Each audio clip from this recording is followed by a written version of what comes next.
बहुतेक लोक लग्नाकडे वरवरच्या नजरेने पाहत असतात. लग्नात हे लोक बहिरंगाला अंतर्गत संस्कारापेक्षा अधिक महत्त्व देत असतात. अशा लग्नात काय होतं? मोह हा प्रेमाचा पदर धरून फिरत असतो आणि येथे हृदयापेक्षा दृष्टीला अधिक महत्त्व दिलं जातं. केवळ भोगविलासासाठी लग्न करणाऱ्या माणसाच्या जीवनात कधीच सुसंवाद पाहायला मिळत नाही. नित्याचा विवाह त्याच्या जीवनात फक्त विषवादच निर्माण करतो. लग्न करण्यासाठी तोच माणूस लायक असतो ज्याच्यात प्रेम करण्याची ताकद असते. प्रेमाचे दुसरे नाव सहनशीलता आहे.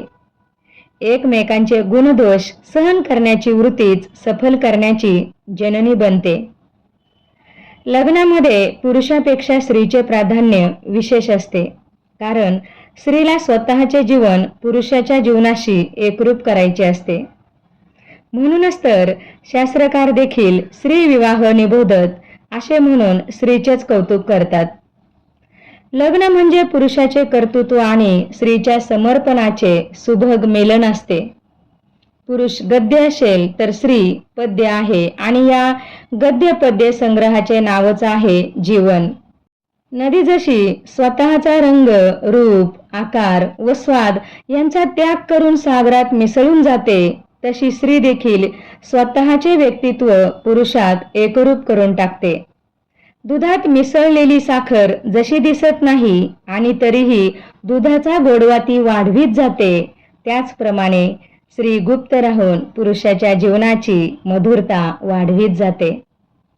पती पत्नीच्या जीवनात महान ध्येय असले पाहिजे आणि या ध्येय वृक्षाला दोघांनीही एकत्र मिळून जीवनवारी सिंचन केले पाहिजे. पतीच्या तेजासमोर झुकण्यात जसा स्त्रीला आनंद वाटतो, तसाच केवळ पत्नीला भोगवादी न समजता तिचा खरा सन्मान करण्यात पतीला प्रसन्नता वाटली पाहिजे. पती पत्नीचे संबंध प्रेमाच्या उबेने युक्त, भावार्धतेने भरलेले, विश्वासपूर्ण व संशयापासून दूर असले पाहिजे.